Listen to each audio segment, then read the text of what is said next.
아멘. 자, 오늘 본문의 말씀을 통해서 의인은 믿음으로 살리라라는 제목으로 함께 말씀을 나누겠습니다. 우리가 지난주에 이는 믿음으로 장로들이 좋은 평판을 얻었다라는 내용을 가지고 우리가 말씀을 나눴습니다. 여러분, 좋은 평판의 기준은 여러분이 어떻게 착하게 살았는지, 어떤 선한 일들을 많이 했는지, 여러분들이 이 땅에 얼마나 성공적인 인생을 살았는지, 거기에 성경은 평판의 기준을 주지 않습니다. 성경의 좋은 평판의 기준은 바로 믿음이에요. 믿음이 없으면 하나님을 기쁘시게 할 수가 없습니다. 그래서 오직 믿음으로 우리가 구원을 받습니다. 그래서 좋은 평판의 기준은 바로 믿음이다. 그래서 히브리서 11장에 나오는 여러 믿음의 선진들, 구약 성도들에 대해서 우리가 함께 살펴보았고, 그리고 믿음의 좋은 평판의 특징에 대해서도 우리가 함께 나눴습니다. 믿음의 좋은 평판의 특징은 영적인, 보이지 않는 것을 보는 영적인 시력이 있는 겁니다. 다시 말하면 믿음이란 바랄 수 없는 중에 바라는, 그게 바로 믿음이에요. 그래서 믿음이라는 말은 바란다라는 뜻이 있습니다. 바라기 때문에 믿는 거예요. 우리가 믿기 때문에 소망하는 겁니다. 예수님이 다시 오신다라는 것을 우리가 믿기 때문에 이 세상에서 환난을 당하면서 우리가 소망 중에 인내하고 있는 겁니다. 그래서 믿음은 바라는 거예요. 그리고 또 뭐라고 말씀드렸습니까? 믿음은 세상과의 거룩한 분리예요. 여러분, 많은 사람들이 교회를 다니지만은 이 사람이 교회를 다니는 크리스찬이라는 이 신분이 그의 삶이 세상에 영향을 주지 못합니다. 그거는 그 사람이 믿음이 참된 믿음인지 아니면 거짓된 믿음인지 아니면 어린 아이처럼 기저귀를 차고 있는지 그걸 봐야 돼요. 성장이 없는, 영적으로 병든 상태에 있는지 그걸 봐야 됩니다. 그래서 세상과 거룩한 분리가 필요합니다. 그래서 우리 특별히 독립침례교회에서는 분리교리를 아주 중요하게 여깁니다. 교리적으로 다르면 분리해야 돼요. 같이 갈 수 없습니다. 왜? 마귀와 하나님이 같이 갈 수 없습니다. 어둠에 속한 사람과 빛의 자녀들이 함께 갈 수 없습니다. 물론 그건 무슨 의미냐면은 예수님을 믿는다고 하는 사람들 안에서 하는 말이에요. 우리가 이 세상에는 믿지 않은 사람들이 많죠. 이 사람들은 어둠에 속한 사람들이에요. 우리는 빛의 자녀입니다. 빛의 자녀들은 어둠 속으로 들어가서 빛을 발해야 돼요. 그러나 믿는다고 하는 사람들이, 교회 안에 있는 이 공동체 안에 있는 사람들이 하나님이 원하지 않는 거룩한 삶을 살지 않는 그들을 향해서 성경은 그들과 분리를 하라고 이야기합니다. 특별히 교회는 그래서 7이라는 제도가 있습니다. 교회를 병들게 하고 교회를 허물어뜨리려고 하는 이런 이단적인 사상이라든가 이런 것들을 배척을 해야 돼요. 교회가 건강하게 하려면 정말 여러분이, 요즘에는 영적으로 우리는 지금 진리 전쟁입니다. 영적인 전쟁이에요. 물론 세상에 지금 많은 나라에서 전쟁이 나지만은 더 중요한 것은 그 전쟁도 우리의 삶에 큰 영향을 주지만 더 중요한 것은 우리가 영적인 전쟁 가운데 있다는 것을 여러분 잊지 마십시오. 마귀는 항상 틈을 노리고 있습니다. 그래서 교회를 허물어뜨리려고 합니다. 다시 말하면 여러분의 개인을 하나님과 단절시키려고 합니다. 그걸 우리가 아셔야 됩니다. 그리고 또 특징이 뭐였습니까? 불가능을 가능케 하는 순종이라는 것을 우리가 알 수 있습니다.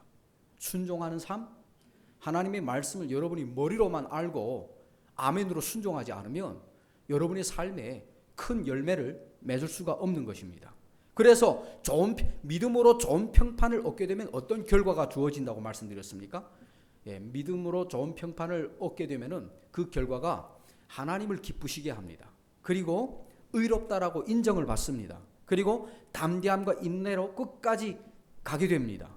그리고 죽음을 넘어서는 증거를 남기게 됩니다. 믿음의 선진들처럼. 그리고 영원한 상급으로 완성되는 것에 대해서 지난주에 말씀드렸습니다. 오늘은 11장이 아닌 10장으로 다시 돌아가서 함께 말씀을 나누려고 하는데, 바로 38절에 보면은 이제 의인은 믿음으로 살리라 라고 말씀하죠. 그러면 여러분, 의인이 누굽니까? 의인이 누굽니까? 예. 예수님을 믿음으로 구원받은 사람이 의인이에요. 그러면 우리가 구원받은 성도들은 어떻게 살아야 되느냐? 믿음으로 살아야 돼요. 그걸 지금 말씀하고 있습니다. 자, 구원받는 자도 믿음으로 살아야 된다는 것은 성경에서 우리에게 끊임없이 가르치는 교훈이 됩니다. 믿음으로 구원을 받았다고 해서 여러분이 죄를 지어도 괜찮다라고 생각하면 그거는 여러분이 착각입니다. 하나님은 거룩하신 분입니다. 죄는 하나님 앞으로 갈 수 없습니다. 그래서 여러분이 구약을 여러분이 보면은 성막 제도가 나오죠. 여러분이 창조 사건 2장에 불과합니다. 그리고 많은 인물들이나 이런 사건들을 보면은 1장 내지 2장, 3장 그 내외예요. 그런데 여러분이 성막 제도는 몇 장이 나오는지 아십니까? 출애굽기, 민수기, 신명기, 레위기 이걸 다 모아보면 거의 50장이 된다고, 분량이 된다고 이야기합니다. 그만큼 하나님 앞에 나아가는 게 여러분 죄를 가지고 나올 수 없습니다. 그래서 여러분들이 항상 우리가 주님 앞에 나왔을 때 우리가 먼저 해야 될 게 뭔지 아십니까? 회개예요. 회개. 여러분 한 주 동안 어떻게 사셨는지, 하나님의 뜻대로 살지 못한 것이 있다면 이 시간 하나님 용서해달라고 여러분이 구하셔야 돼요. 그리고 하나님께 영광을 돌리고 은혜를 내려달라고 우리가 간구를 해야 됩니다. 그게 중요한 겁니다. 그래서 믿음으로 산다는 것이 무엇을 의미하는가? 우리가 믿음으로 살리라 라고 말씀하는데 믿음으로 산다는 게 무엇입니까? 구체적으로 특별히 우리가 디도서에 보면 이런 말씀이 있습니다. 2장 11절부터 14절에 이는 구원을 가져오는 하나님의 은혜가 모든 사람들에게 나타나서, 여러분이 이 구원을 가져오는 하나님의 은혜는 모든 사람에게 나타납니다. 여러분이 예수님의 십자가의 죽음이 나에게만 해당되는 게 아니라 모든 사람에게 주어진 겁니다. 모든 사람을 위해서 예수님이 피를 흘리셨습니다. 그런데 그것을 믿는 사람들이 그 보혈의 공로로 죄 사함을 받게 되는 거예요. 그래서 우리를 가르치되 불경건과 세상적인 정욕을 거부하고 우리가 이 현 세상에서 맑은 정신으로 의롭고 경건하게 살며, 여러분이 이 복음이 어떻게 복음이 되도록 보여지냐면은 율법이 없으면 여러분이 죄를 깨닫지 못합니다. 자연의 계시로만은 양심적으로 우리가 무엇이 잘못된 것이고 옳고 그름을 어느 정도는 분별을 하지만은 하나님의 주신 이 법이 없었다면 여러분 우리가 뭐가 죄인지를 정확하게 알 수 없습니다. 그래서 율법의 기능은 죄를 깨닫게 만드는 거예요.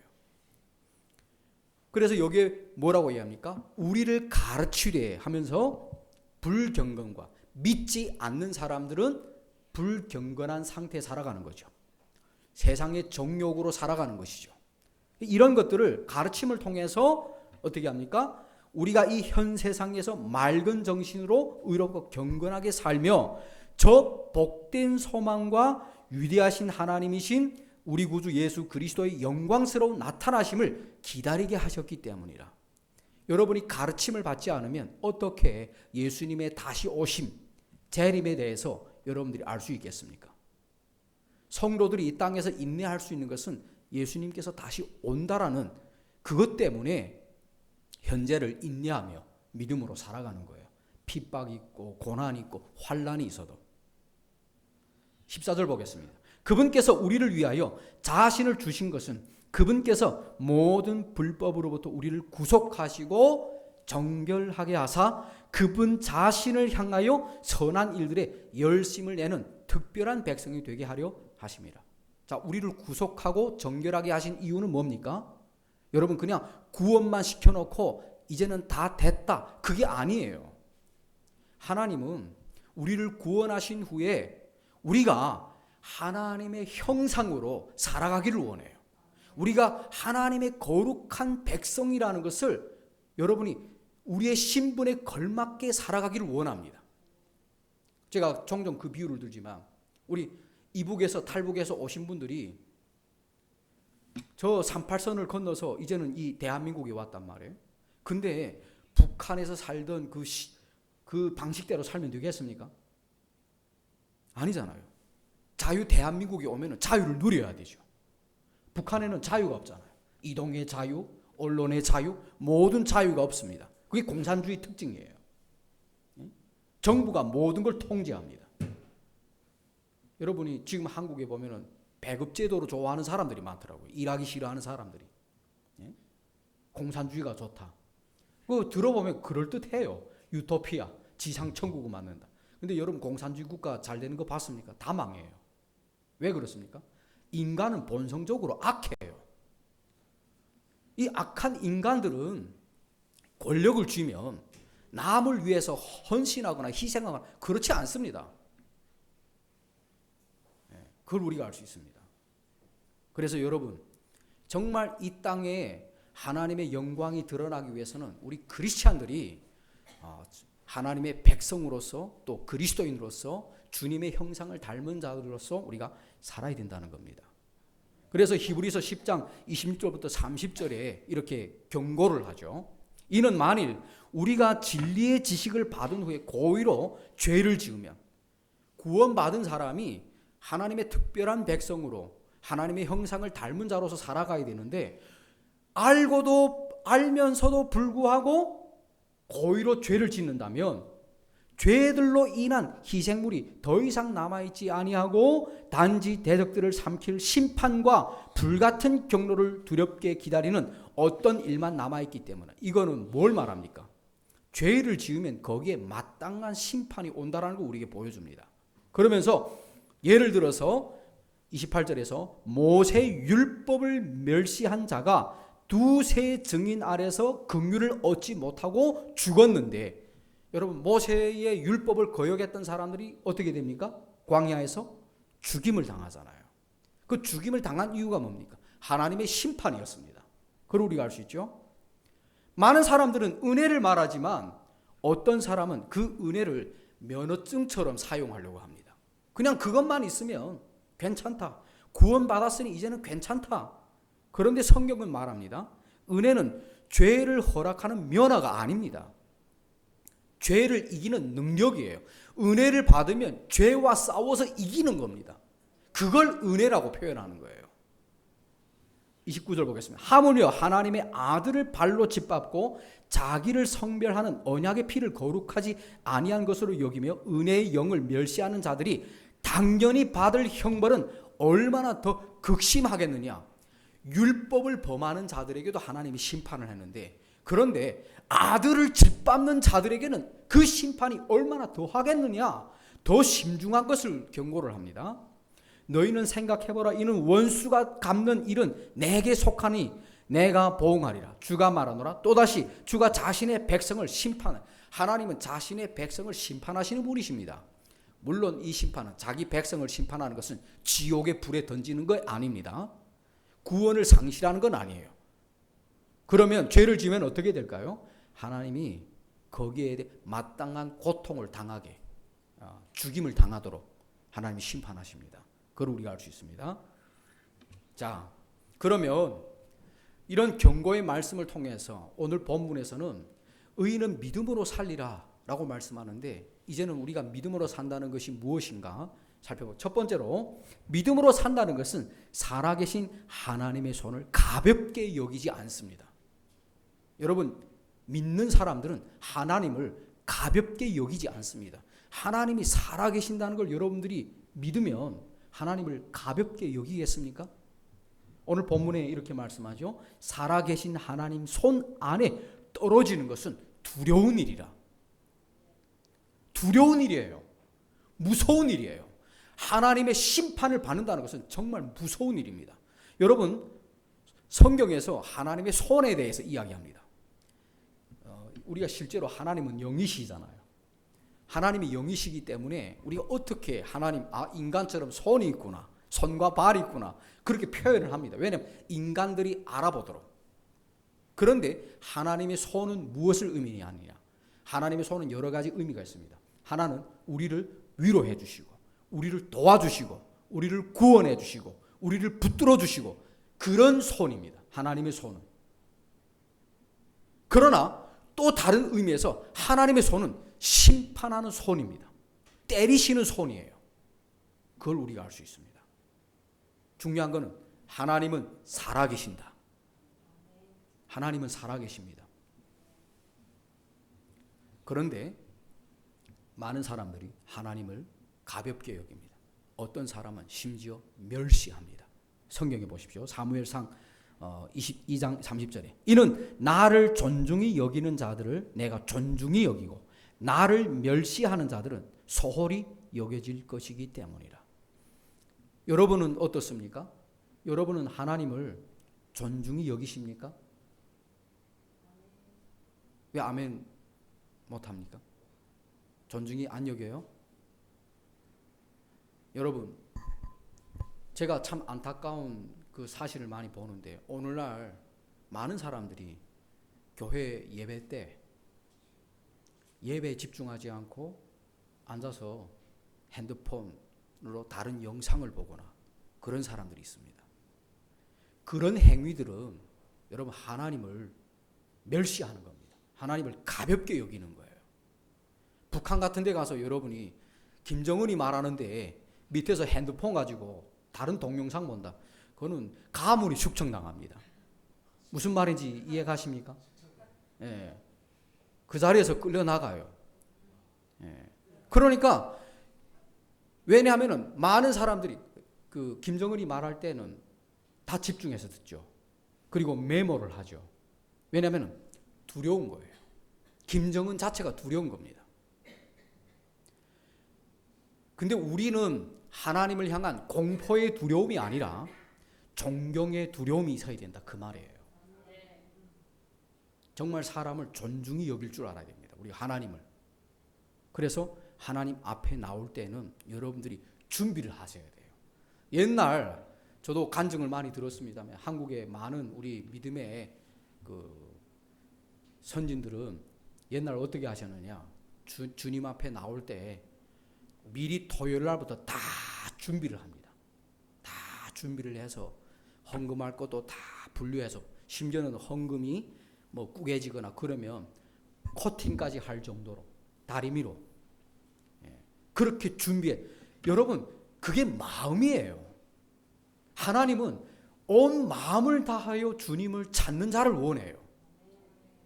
그냥 형식적으로 마당만 밟는 것? 하나님은 가증히 여깁니다. 그게 구약 성경에서 우리에게 보여주는 겁니다. 그리고 잠언 13장 13절에서도 누구든지 말씀을 멸시하는 자는 멸망하려니와. 말씀을 멸시하는 사람도 많죠. 설교를 듣고 한쪽 귀로 듣고 한쪽 귀로 흘러보내죠. 그리고 전혀 말씀과 관계없이 자기만의 믿음을 가지고 살아가는 거예요. 그게 바로 우상숭배입니다. 그게 바로 우상숭배예요. 그냥 이는 우리를 구원해 주신 주 하나님이다 라고 이스라엘 백성들이 만들었던 게 뭡니까? 금송아지잖아요. 여호와라는 이름을 불렀지만은 성경에서 말하는 하나님이 아니에요. 그런 죄를 범할 수 있다는 겁니다. 그래서 말씀을 멸시하는 것 여러분 좋은 열매가 없습니다. 오늘날 이 교계가 정말 무서운 질병에 걸렸습니다. 그게 뭐냐면은 성경을 성경으로 여기지 않아요. 하나님의 말씀을 하나님의 말씀으로 여기지 않습니다. 왜 그런지 아십니까? 그거는 많은 학자들이 이 문제를 일으켰습니다. 목사님들이 이 결과를 초래하게 됐어요. 왜? 수많은 번역본 성경들이 많이 나왔죠. 어떤 거는 정말 쓰레기와 같은 그런 번역본들이 있습니다. 그런데 설교할 때면 그걸 가지고 인용을 해요. 그리고 사람들에게 이런 성경이 있다는 걸 추천을 합니다. 성경이 더 이상 하나님의 말씀이 아닌 거예요. 그냥 내가 하나님의 말씀으로 여기는 걸 취사 선택하도록 그렇게 만들어버렸습니다. 그러나 여러분 우리가 킹제임스 영어 성경은 400년 동안 전 세계 공용어로 하나님께서 말씀을 보존해 주셔서 공용어로 사용되게 되었죠. 왜냐하면 기준이 된 겁니다. 그리고 우리 성경 하나님의 영감에 대해서 또 축자 영감설이라 이런 교리적인 내용들이 거기에서 많이 가르쳐진 겁니다. 근데 오늘날 말씀을 멸시하는 사람들이 너무 많아요. 다시 말하면 여러분들이 성경을 읽고도 그걸 여러분이 순종하지 않는다면 그것은 하나님의 말씀을 가볍게 여기는 것이고 멸시하는 것입니다. 이런 자들은 성경에서 뭐라고 말합니까? 멸망한다 이렇게 표현합니다. 명령을 두려워하는 자는 보상을 얻는다. 또 말라기서에서도 똑같이 하나님을 멸시했던 제사장들이 나옵니다. 그들은 제사를 드릴 때 하나님 앞에 제사를 드릴 때 하나님을 멸시했기 때문에 하나님 앞에 드리는 빵이 더러운 빵을 드린 거예요. 재물을 눈먼 것, 다리 저는 것 이런 것들을 하나님 앞에 드린 거예요. 여러분 보통 한국 교회 가거나 교회들 가면은 헌금 바구니를 돌리잖아요. 어떤 사람들은 급하게 교회로 오다 보니까 헌금을 준비 못한 거예요. 주머니를 막 열어보다가 딱 보니까 1,000원짜리 나오면 할렐루야 하고 넣어요. 근데 10,000원짜리나 50,000원짜리 나오면 떨리는 겁니다. 그런 것 자체가 하나님으로부터 마음이 멀어져 있기 때문에 그렇다는 걸 우리가 알 수 있습니다. 그래서 여러분 정말 하나님은 우리 마음을 원합니다. 하나님은 진심을 원해요. 우리 부부지간도 그렇잖아요. 진심을 원하잖아요. 근데 형식적으로 외식적으로 위선자로 그렇게 한다면 하나님이 모를까요? 우리 인간도 상대방이 위선인지 진심인지 우리가 분별할 수 있는데 100%는 못하지만 그래도 우리가 어느 정도 알 수 있잖아요. 하나님이 아십니다. 그런데 하나님을 멸시했던 사람들이 어떻게 하나님이 심판하는지 우리가 성경을 통해서 예시들을 우리가 살펴볼 수 있는데요. 하나는 나답과 아비후 사건입니다. 하나님이 명하지 않은 불로 분향을 하다가 즉시 그 자리에서 심판을 당하죠. 하나님이 마땅히 하나님께서 예비하신 불로 드려야 되는데 그들이 아무 불을 가져다 드렸다가 다른 불을 드렸다가 심판을 받죠. 그 다음 우사 흔들리는 하나님의 꾀를 손으로 탁 잡았는데 좋은 의도였죠. 왜냐하면 이 하나님의 꾀가 떨어질까 봐 아마도 이렇게 잡은 거예요. 그렇지만 하나님께서 그 즉시 심판을 하죠. 왜 그렇습니까? 하나님은 법궤에 손을 대지 못하도록 되어 있습니다. 그리고 하나님의 법궤는 소술에 실어가도록 되어 있지 않아요. 이 방법 자체가 틀린 겁니다. 그래서 하나님이 이런 사건을 통해서 인간이 아무리 좋은 의도로 뭔가를 해도 하나님의 방법대로 하지 않으면 그것은 틀린 거다라는 걸 우리에게 보여줍니다. 여러분 하나님의 방법대로 우리가 해야 돼요. 내 방법이 아니라. 그 다음 또 고라의 무리 사건을 우리가 알 수 있습니다. 하나님이 세우신 질서를 대적하다가 어떻게 합니까? 땅이 갈라져서 고라의 후손들은 그 일당들은 완전히 심판을 당하죠. 그걸 우리가 볼 수 있습니다. 그리고 신약에서도 우리가 볼 수 있는 것은 아나니아와 삽비라의 사건입니다. 사도행전에 보면은 아나니아와 삽비라가 땅을 팔아서 이제 교회에다 들여놓죠. 그런데 어떻게 합니까? 거짓말했죠. 그것 때문에 성령을 속이는 죄에 대해서 베드로가 질책을 합니다. 그러다가 그 자리에서 아나니아와 삽비라가 한 사람 한 사람씩 이렇게 죽게 되는 거 우리가 볼 수 있습니다. 그리고 고린도 교회에도 어떤 문제가 있었냐면은 주의 만찬을 가볍게 여겼습니다. 온갖 세상에서 정말 이 하나님의 말씀대로 살지 않고 하나님이 원하시는 삶을 살지 않고 그럼에도 불구하고 주의 만찬을 가볍게 여기고 참석을 했단 말이에요. 동참했단 말이에요. 결국 어떻게 됩니까? 약한 자, 병든 자, 잠자는 자가 많아졌다라고 이야기합니다. 주의 만찬을 주의 말씀에 따라서 하지 않은 것 때문에. 하지만 여러분 이걸 기억하십시오. 하나님은 사랑하는 자를 징계하십니다. 히브리서 12장 6절부터 8절에 보면 이는 주께서 사랑하는 자를 친히 징계하시고 또 친히 받아들이는 아들마다 채찍질 하시기 때문이라. 여러분 혹시 고난을 겪고 지금 이 자리에 오신 분들이 계십니까? 아니면 어려워서 힘들어서 이런 문제 때문에 과거에 교회는 좀 열심히 다녔지만 여러 가지 어려움 때문에 교회 다시 나오신 분들이 계십니까? 잘 나오셨습니다. 하나님은 당신을 사랑하기 때문에 그런 고난을 통해서 다시 믿음을 회복하기를 원하셔요. 또 이 자리에 아직도 여러분들이 주의 말씀에 따라서 살려고 하는 그런 마음이 없다면 하나님은 경험을 시킬 겁니다. 그때 여러분이 후회 많을 겁니다. 그때 회개하고 돌이키겠습니까? 아니면 지금 말로만 할 때 듣겠습니까? 말로만 할 때 듣는 게 지혜예요. 만일 너희가 징계를 견디어내면 하나님께서 아들들을 대우하듯 너희를 대우하라. 징계를 견뎌내면 하나님이 아들을 대우하듯이 대우한다는 거예요. 여러분 저도 자녀를 2명을 키웁니다만 말을 안 들을 때 징계를 하죠. 근데 얘가 반항하고 계속해서 말을 듣지 않으면 어떻게 되겠습니까? 네? 관계는 어려워지죠. 여러분 하나님과의 관계 똑같습니다. 여러분들이 하나님이 말씀을 통해서 계속해서 우리에게 말씀을 주시죠. 그리고 가끔은 경고를 합니다. 가끔은 위로를 합니다.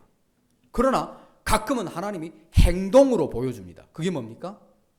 은혜를 경험하게 하죠. 기도를 통해 응답하게 하고. 그런데 가끔은 하나님이 때리시기도 합니다. 왜? 잘못 가고 있기 때문에. 왜냐하면 아버지가 징계하지 않은 자가 무슨 아들이냐. 모든 사람이 징계의 자녀자들인데 너에게 징계가 없다면 너희는 사생하여 아들이 아니니라. 자, 그래서 여러분 우리가 하나님의 자녀라는 것은 이 땅에서 말씀에 따라서 우리가 살아가는데 살아계신 하나님의 손을 여러분이 가볍게 여기지 말아야 된다라는 거 우리에게 말씀 주셨습니다. 두 번째로는 믿음으로 산다는 것은 고난 속에서도 기뻐하는 것입니다.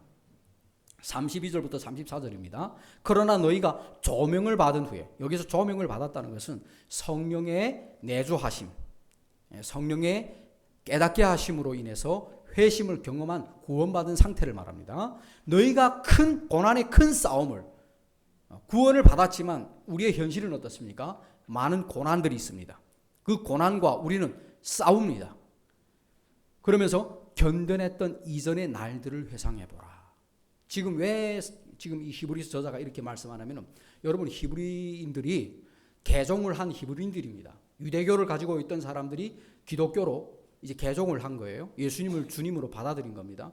그런데 많은 고난들이 있다 보니까 그들의 믿음이 흔들리기 시작하는 거예요. 그래서 히브리서가 기록됐습니다. 그래서 히브리서는 오직 예수 그리스도가 어떤 분이신지 기독론에 대해서 잘 다루고 있습니다.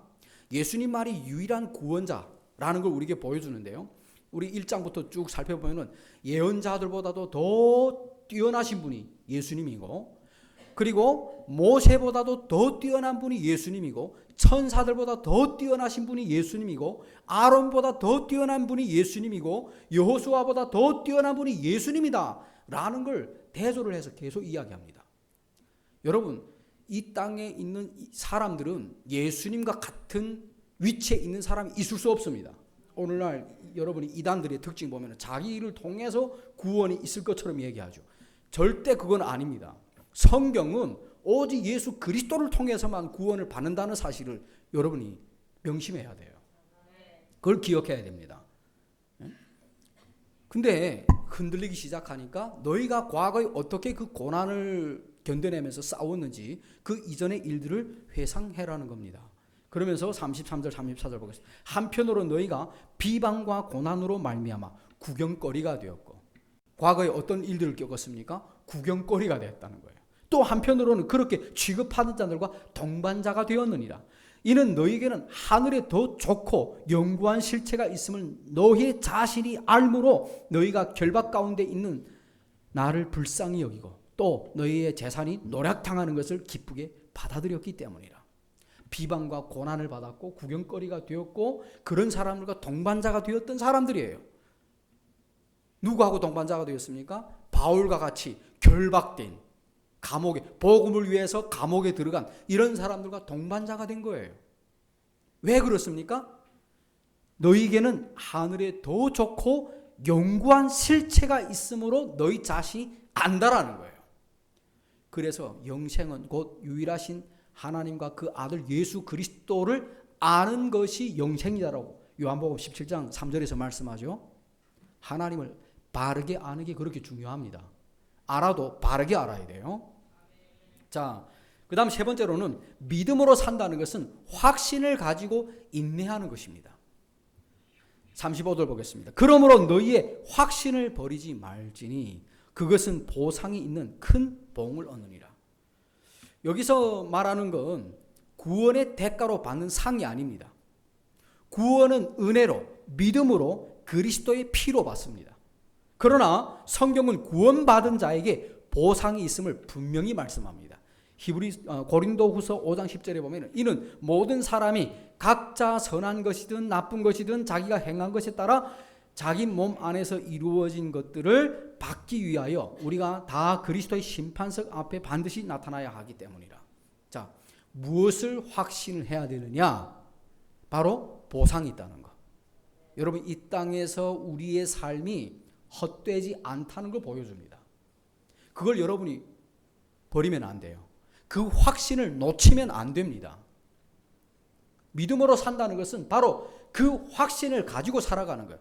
내가 이 땅에서 비록 여러 가지 시련들과 어려움들이 있지만 내가 인내하면서 하나님의 약속을 붙잡고 나아가는 것, 확신을 주님 앞에 섰을 때 주님께서 반드시 나에게 상을 주신다라는 그 믿음을 가지고 우리가 살아야 됩니다. 그런 믿음이 있는 사람들은 삶이 달라요. 왜냐하면 주님을 위해서 사는 겁니다. 삶 자체가 주인이 달라집니다. 전에는 내 자신을 위해서, 내 가족을 위해서, 우리 집안을 위해서 항상 내 중심이에요. 그런데 주님을 내 인생의 주님으로 받아들이고 주님의 약속을 붙잡고 살아가는 사람들은 어떻게 하느냐? 그 약속 붙잡고 어려움을 당하지만 그럼에도 불구하고 신실하게 주님을 따라가요. 교회에서 섬깁니다. 제가 요 정왕역에서 전도하는데 80 넘는 할머니가 전도 나왔더라고요. 그 교회 띠를 탁 메고 나와가지고 전도를 하더라고요. 금요일 날 전도하면서 제가 할머니한테 할머니 참 잘하시네요. 나중에 주님 앞에 갔을 때 아마 큰 상을 받을 겁니다. 제가 그렇게 얘기했습니다. 그랬더니 자기가 조금이라도 일할 수 있을 때 주님을 위해서 하고 싶다고. 그러면서 이제 전도하다가 이제 가시더라고요. 그래서 할머니 가십니까? 하고 물어보니까 이분이 예배당 청소하러 간다고 그러더라고요. 제가 그걸 보고 참 감동받았어요. 저렇게 하시는구나. 여러분은 무엇을 위해 사십니까? 여러분이 믿음으로 산다고 하는데 여러분 무엇을 믿으면서 확신을 가지고 살아가십니까? 돈이 나에게 안전을 주고 돈이 나에게 미래를 주고 돈이 나에게 평안을 가져다 줄 수 있다? 여러분이 그렇게 노력해봤지만 아직도 깨닫지 못하십니까? 저는 안타까운 게 많은 사람들이 돈 하면 쫓아갑니다. 돈이 마치 모든 걸 가져다 주는 것처럼 그렇게 생각해요. 그래서 주님께서 재물과 하나님은 겸하여 섬길 수 없다 이렇게 말씀합니다. 여러분 물론 먹고 살기 위해서는 여러분들이 우리가 열심히 일하셔야 돼요. 가정을 돌봐야 돼요. 근데 그게 모든 삶의 우선순위가 되어서는 안 된다라는 겁니다. 때로는 주를 위해서 여러분이 포기할 수 있어야 됩니다. 그걸 우리에게 보여주는 거죠. 자, 이는 너희가 하나님의 뜻을 행한 뒤에 그 약속을 받기 위해서는, 자, 하나님의 뜻이 뭡니까? 확신을 가지고 살아가는 거예요. 하나님이 나와 함께하고 하나님께서 약속하신 것을 반드시 이루신다는 걸 확신을 가지고 살아가는 것이 하나님의 뜻을 행하는 겁니다. 믿는 것이 하나님의 뜻이에요. 믿는 일이 하나님의 뜻입니다. 그 약속을 받기 위해서는 어떻게 합니까? 너에게는 인내가 필요하다는 거예요. 인내가 필요합니다. 여러분이 농부한테서 지혜를 배우십시오. 씨를 뿌리고 심자마자 거두려고 하는 그런 조급한 마음을 여러분이 버리셔야 돼요.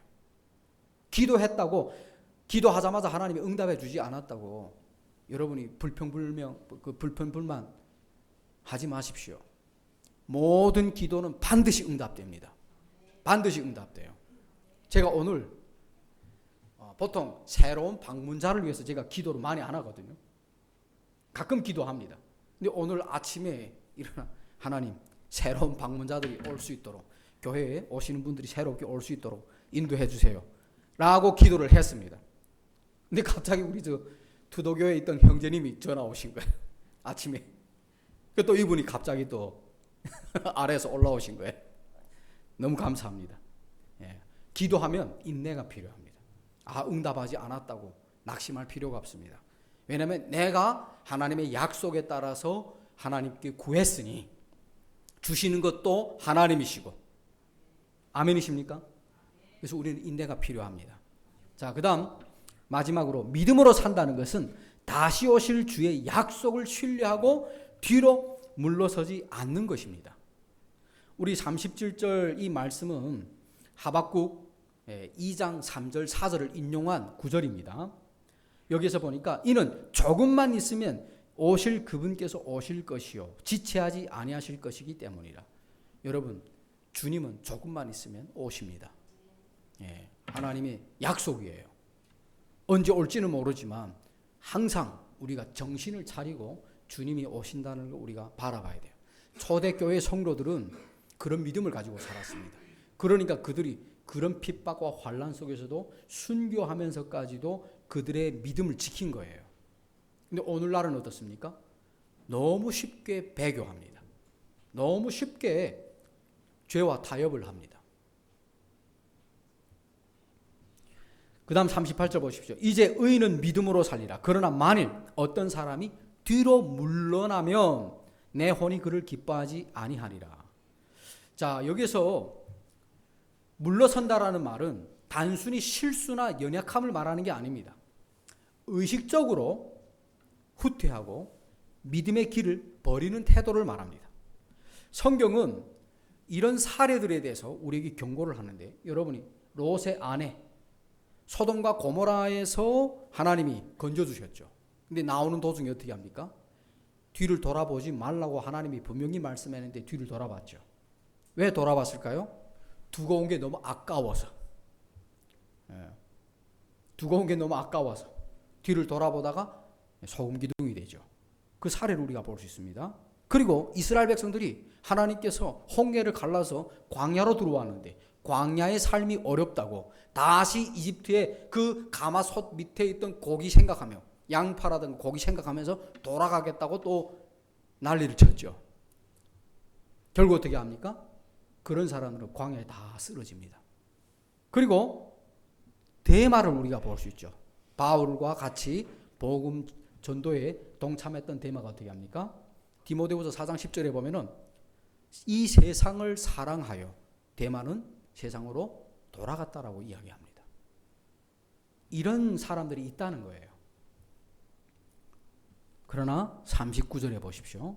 그러나 우리는 뒤로 물러나 멸망에 이르는 자들에게 속하지 아니하고 오히려 믿어서 혼의 구원에 이르는 자들에게 속하느니라. 여러분, 멸망에 이르는 자들은 뒤로 돌아가는 사람들이에요. 뒤로 물러나는 사람들입니다. 왜 그럴까요? 여러분이 그 사람의 믿음이 참된 믿음인지 거짓된 믿음인지 어떻게 알 수 있습니까? 첫째는 시간이 알 수 있습니다. 시간을 통해 알 수 있습니다. 그리고 그의 삶을 통해 알 수 있습니다. 그러니까 여러분은 스스로 자기 자신을 점검해 보셔야 돼요. 말씀을 통해서 믿음으로 산다는 것이 무엇인지. 여기 오늘 우리가 4가지로 함께 살펴보았는데 결론을 내리겠습니다. 믿음으로 산다는 것은 살아계신 하나님의 손을 가볍게 여기지 않습니다. 항상 하나님이 살아계시다라는 것을 인정하고 살아가죠. 그리고 믿음으로 산다는 것은 고난 속에서도 기뻐하는 겁니다. 그리고 믿음으로 산다는 것은 확신을 가지고 인내하는 것입니다. 그리고 믿음으로 산다는 것은 다시 오실 주의 약속을 신뢰하고 뒤로 물러가지 않는 것입니다. 이 말씀을 여러분들이 꼭 마음에 새겨두시고 믿음으로 살아가는 저와 여러분이 되시길 바랍니다.